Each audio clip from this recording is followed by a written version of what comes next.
یہاں تک کہ ایک دن بیوی کے مشورے سے اس نے آخری فیصلہ کر لیا، میں اس نکھٹو کو آگ کرنا چاہتا ہوں، اب اس کا گزارا میرے گھر میں نہیں ہو سکے گا۔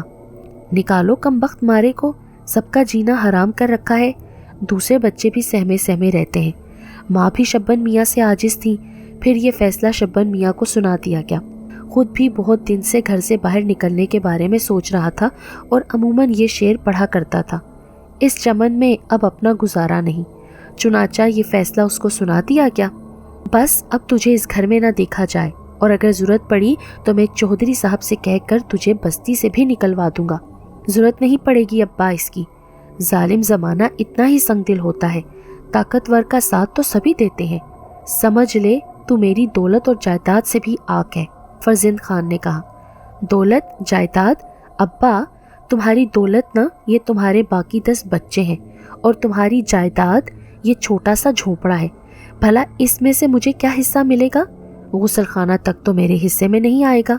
جہاں تک رہی یہ بھینس، تو ابا یہ تو تم سے پہلے ہی مر جائے گی، اس کی عمر جتنی ہو چکی ہے نا تمہیں خود بھی پتہ ہے، لیکن میں تم سے کچھ بھی نہیں مانگوں گا، بس اب گھر سے نکلنے کا جنون مجھ پر سوار ہو گیا ہے، اور وہ جو کہا جاتا ہے نا ابا کہ سفر وسیلہ ظفر، تو اب میں سفر کروں گا اور ظفر کا وسیلہ تلاش کروں گا۔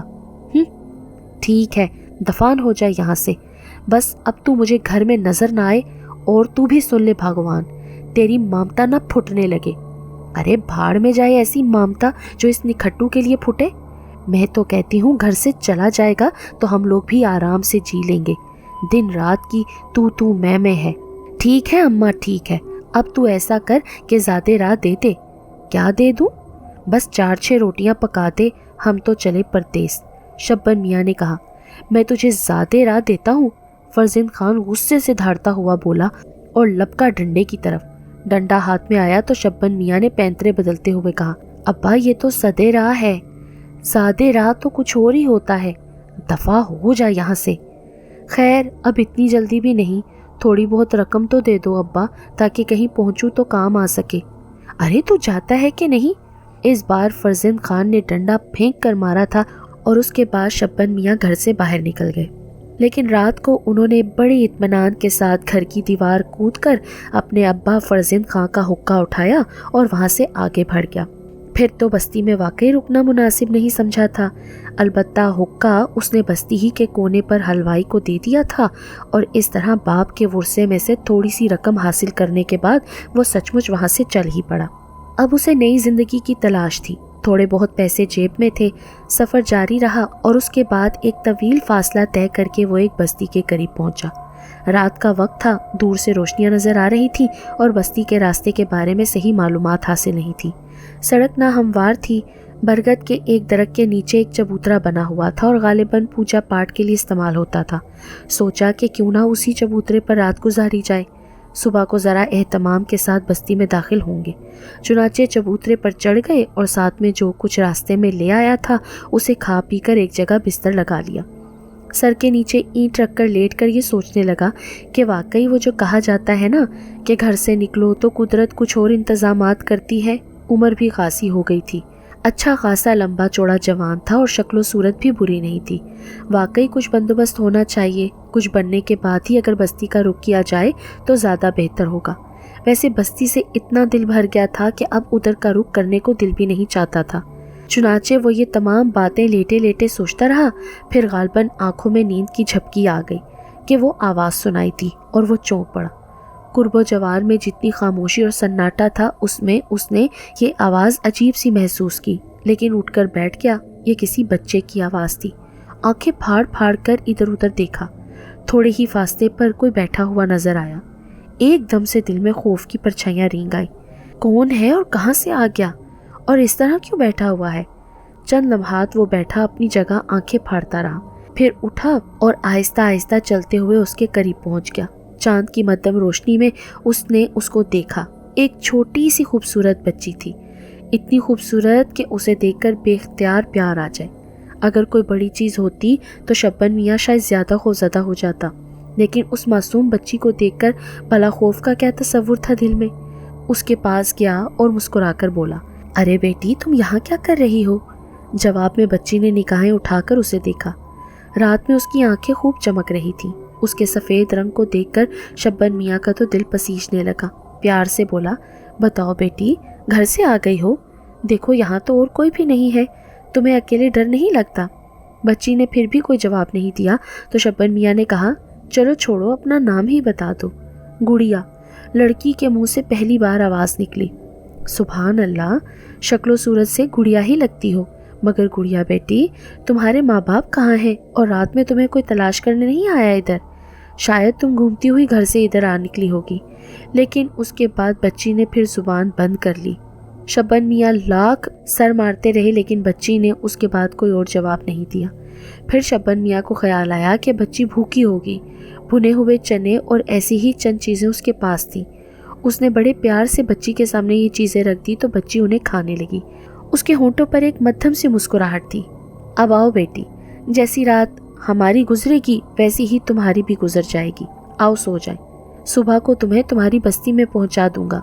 کیسے برے ماں باپ ہیں، اتنی خوبصورت بچی کو اس طرح چھوڑ دیا ہے۔ ارے کچھ بھی ہو سکتا تھا، جنگل میں تو جانور بھی ہوا کرتے ہیں، اور پھر اتنی سی بچی۔ شبن میاں بڑبڑاتے رہے۔ بہرحال بچی کے لیے ان کے دل میں پیار امڑ آیا۔ بڑے پیار سے اس کے سر کو اپنے بازوؤں پر رکھ کر اسے بدن سے لپٹا کر سلایا اور پھر خود بھی سو گئے۔ دوسری صبح اس وقت جاگے جب برکت کے درخت پر چڑیاں چہچہا رہی تھی اور صبح کی روشنی نمودار ہو چکی تھی۔ بچی اب بھی اس کے بازو پر سر رکھ کر سو رہی تھی۔ اسے پیار سے جگایا تو وہ اٹھ بیٹھی۔ شبن میاں بولے، چلو بیٹا گڑیا، اب بستی جا کر ہی خود بھی منہ ہاتھ دھوئیں گے اور تمہارا بھی منہ دھلوائیں گے۔ اور پھر وہ بستی کی جانب چل پڑے۔ بچی کو اس نے اپنے کندھے پر بٹھا لیا۔ بچی اس کے کندھے پر آرام سے بیٹھی ہوئی تھی اور خوشی خوشی یہ سفر کر رہی تھی، یہاں تک کہ شبن میاں بستی میں داخل ہو گئے۔ بستی کا نام رام گھڑی تھا۔ رام گھڑی میں انہوں نے سب سے پہلے کوئی مسجد تلاش کی اور ایک مسجد انہیں مل گئی۔ مسجد کے مولوی صاحب کے پاس پہنچ کر انہوں نے مولوی صاحب سے کہا کہ مائک پر اعلان کر دیں، کوئی بچی اگر کھو گئی ہو تو اسے مسجد سے حاصل کر لیا جائے۔ مولوی صاحب کو اس نے ساری حقیقت بتائی۔ مولوی صاحب نے بھی بچی کو دیکھا اور آہستہ سے بولے، بھیا رام گھڑی بہت بڑی جگہ نہیں ہے اور ہم سب ہی ایک دوسرے کو جانتے ہیں۔ میں تو تمہیں دعوے سے کہتا ہوں کہ یہ بچی رام گھڑی کی نہیں ہے۔ نہیں ہے؟ ہاں، یہاں کی نہیں ہے، ہم نے پہلے اسے کبھی یہاں نہیں دیکھا، پھر بھی ہم اعلان کیے دیتے ہیں۔ بستی کی مسجد سے بار بار اعلان ہونے لگا لیکن کوئی بچی کا وارث وہاں نہیں پہنچا۔ اس دوران شبن میاں مسجد کے پاس ہی رہے۔ پھر شام ہو گئی اور پھر شبن میاں نے بچی کو اپنی گود میں لے لیا۔ بیٹی تیرا تو یہاں کوئی بھی نہیں ہے، اب بتا کیا کرے؟ میں نہیں جاؤں گی، بچی نے جواب دیا۔ ہیں؟ ہاں، میں کہیں نہیں جاؤں گی۔ تو پھر بیٹا، پھر کیا کریں گے؟ میں تو تمہارے پاس ہی رہوں گی۔ ارے ہمارے سینے پر رہ بیٹی، اللہ تعالیٰ اگر ایک روٹی دے گا تو آدھی تجھے کھلا دیں گے، آدھی خود کھائیں گے۔ شبن میاں نے مسجد کے سامنے ہی چبوترے پر ڈیرا جما لیا۔ عشاء کی نماز پڑھنے کے بعد وہ بچی کو پاس لیے بیٹھے ہوئے تھے کہ حکیم اکرام اللہ ان کے پاس پہنچ گئے۔ آج بستی سے دن بھر اعلان ہوتا رہا ہے کہ کوئی بچی گم ہو گئی ہے، کیا وہ یہی بچی ہے؟ جی جی، میرا نام حکیم اکرام اللہ ہے، حکمت کرتا ہوں، چھوٹا سا دواخانہ ہے۔ تم یہاں کیوں پڑے ہو بھائی؟ کیا تم بھی مسافر ہو؟ ہاں جی، اللہ کے فضل سے۔ تو پھر آؤ، کسی مسافر کو گھر میں جگہ دینا تو عین سعادت ہے، آؤ میرے ساتھ آؤ، آپ کو ایسی ہی تکلیف ہوگی قبلہ۔ نہیں میاں، تکلیف کیسی، آ جاؤ۔ اور حکیم اکرام اللہ شبن میاں کو اپنے گھر لے آئے۔ ڈیوڑی میں چارپائی ڈالتی اور کہنے لگے کہ یہاں تمہیں زیادہ تکلیف نہیں ہوگی، پہلے آرام سے بیٹھو، کچھ کھاؤ پیو، اس کے بعد تم سے باتیں کریں گے۔ شبن میاں کو یہ سہارا بڑا اچھا ملا تھا۔ حکیم اکرام اللہ صاحب نے دواخانہ بھی گھر کے برابر ہی ایک چھوٹی سی جگہ میں کھولا ہوا تھا۔ بیوی مر چکی تھی، جوان بیٹی کے باپ تھے، نگاہیں بھٹکتی رہتی تھیں کہ کوئی شریف زادہ ملے تو بیٹی کی خوشیاں سمیٹ لے۔ بس اسی حسرت و آرزو میں شبن میاں کو دیکھ کر نہ جانے کیوں ان کے دل میں ایک عجیب سا احساس ابھرا تھا۔ لیکن شبن میاں تو مسافر تھا، کون تھا، کہاں سے آیا تھا؟ رات کو جو کچھ بھی گھر میں پکا تھا لا کر سامنے رکھ دیا اور بولے، لو بیٹے کھا لو، ہم زیادہ خدمت تو نہیں کر سکیں گے چونکہ خود بھی غریب آدمی ہیں، لیکن ہاں تمہیں یہاں کوئی تکلیف نہیں ہوگی۔ کھانے کے بعد کہنے لگے، اب ذرا کچھ اپنے بارے میں بھی تو بتاؤ بیٹا۔ بس تنہا ہوں، لاوارث ہوں، دنیا میں کوئی نہیں ہے میرا، ایک اور بستی میں رہتا تھا، وہاں سے نقل مکانی کر کے یہاں تک پہنچا ہوں۔ خیال ہے کہ کچھ دال دلیے کا بندوبست ہو جائے تو ڈیرے جما دوں۔ لیکن اللہ نے اب یہ بچی دے دی ہے، جب تک اس کا کوئی ولی وارث نہیں مل جاتا اسے اپنے پاس ہی رکھوں گا۔ نیک کام ہے میاں، اور پھر بچیاں تو اللہ کی رحمت ہوتی ہیں۔ اگر اللہ نے تمہیں اس کا ہاتھ سونپا ہے تو پھر اس کی پرورش کرو، باقی سب کچھ اللہ پر چھوڑ دو۔ آپ بہت نیک انسان ہیں، ہمارے لیے کوئی بندوبست کریں۔ کیا نیک انسان ہے میاں، بس یوں سمجھ لو کہ اللہ تعالیٰ بس دال دلیا چلا دیتا ہے، حکمت کرتے ہیں۔ ویسے تمہیں حکمت سے تو کوئی دلچسپی ہے کہ نہیں؟ دلچسپی تو ہمیں دنیا کی ہر چیز سے ہے، مگر زیادہ جانتے نہیں ہیں اس کے بارے میں۔ ہم سکھا دیں گے اگر سیکھنا چاہو تو۔ حکیم اکرام اللہ کے ذہن میں تو کچھ اور ہی کھچڑی پک رہی تھی۔ شبن میاں کو اس کے علاوہ اور کیا چاہیے تھا؟ دل و جان سے تیار ہو گئے اور بالآخر حکیم اکرام اللہ نے انہیں اپنی شاگردی میں لے لیا۔ حکمت تو خیر حکیم اکرام اللہ کو بھی نہیں آتی تھی، بس الٹی سیدھی دوائیں، جڑی بوٹیاں اور شربت بنا کر کام چلا لیا کرتے تھے۔ کوئی بات سمجھ میں آئی تو دوا دے دی، اور بس اس کے آگے کچھ نہیں تھا۔ اور جو کچھ وہ جانتے تھے وہی انہوں نے شبن میاں کو بھی سکھانا شروع کر دیا۔ دلاری بیگم حکیم اکرام اللہ کی دلاری تھی، اکلوتی بیٹی، نہ کچھ آگے نہ پیچھے۔ حکیم اکرام اللہ شربت بنایا کرتے تھے، آدھا شربت دلاری بیگم کے معدے میں منتقل ہو جاتا تھا۔ چونکہ اکلوتی بیٹی تھی اسی لیے حکیم اکرام اللہ نے کبھی کھانے پینے سے منع نہیں کیا تھا۔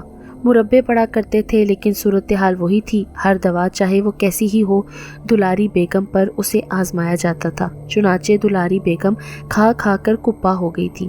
پان کھانے کی شوقین تھی، چونکہ حکیم صاحب بھی پان کھایا کرتے تھے۔ بہرحال کچھ دنوں کے بعد دلاری بیگم نے شبن میاں کے سامنے آنا جانا شروع کر دیا۔ ادھر بچی شبن میاں کی زندگی بنی ہوئی تھی۔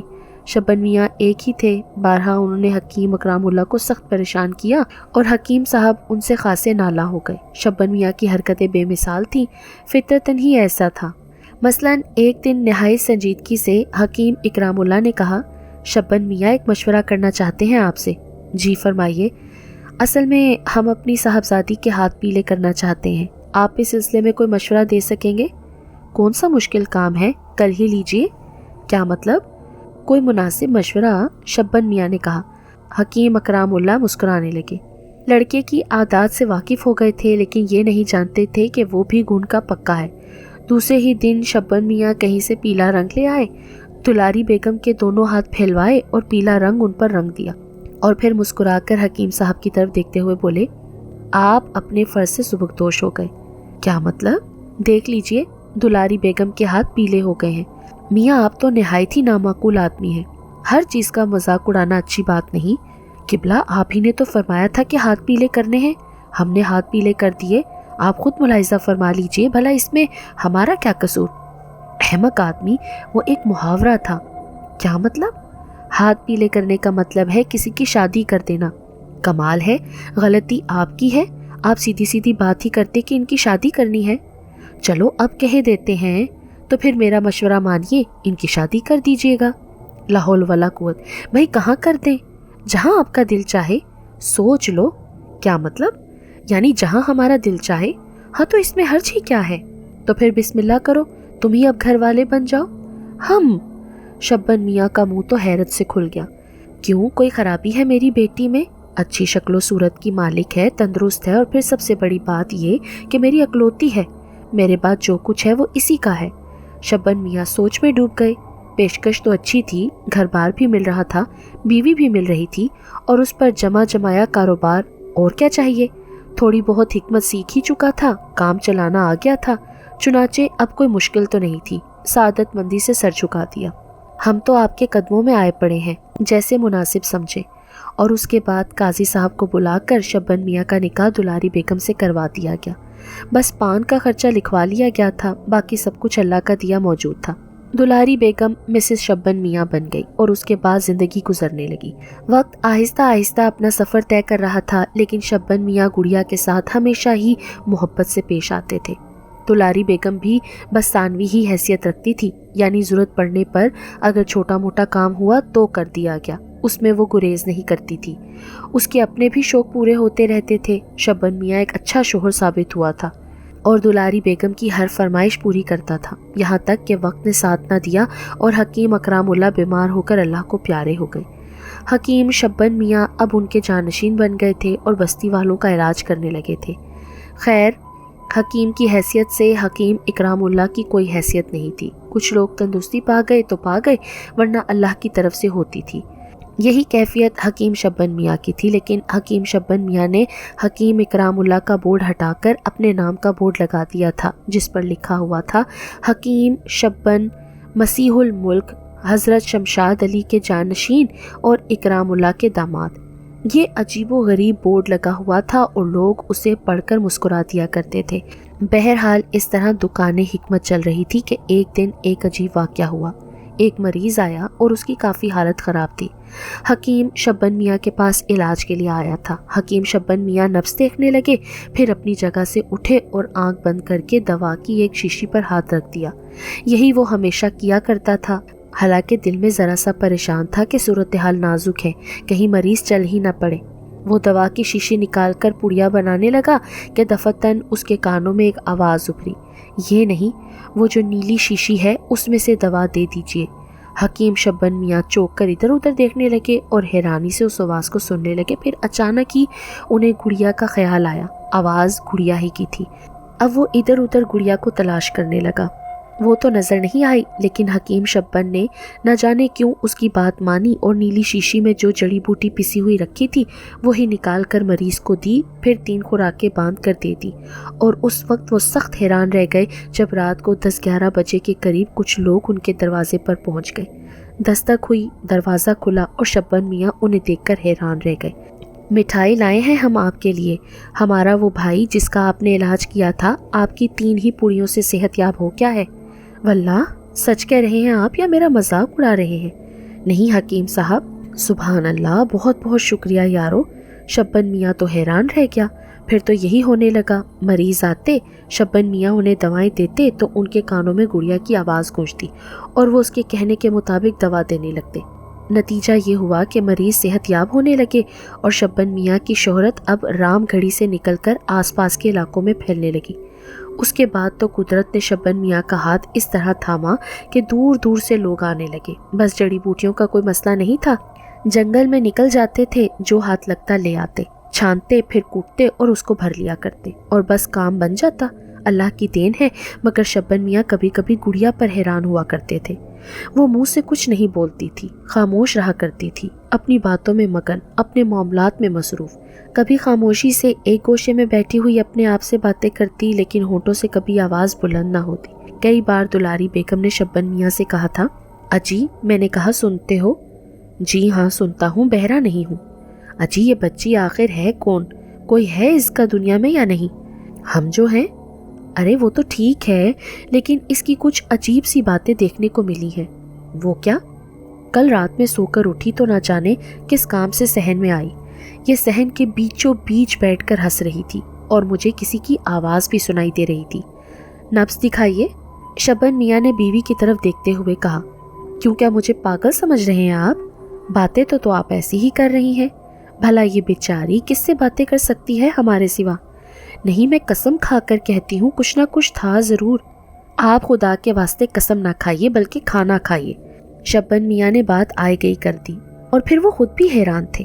ساری باتیں اپنی جگہ، لیکن مریضوں کے سلسلے میں گڑیا کی جو آواز انہیں سنائی دیتی تھی اس نے انہیں ششدر کر رکھا تھا، اور ان کی شہرت کا راز بھی یہی تھا۔ پھر یہ ہوا کہ حیثیت بدلنے لگی، وہ چھوٹا سا مکان بڑے سے مکان میں تبدیل ہو گیا، دواخانے کی بھی نئی بنیادیں پڑیں اور خوب بڑا ہو گیا، اور اس میں مسیح الملک شبن میاں کا نام جگمگانے لگا۔ لوگ دور دور سے آنے لگے تھے اور حکیم شبن میاں کی شہرت نہ جانے کہاں سے کہاں پہنچ گئی تھی۔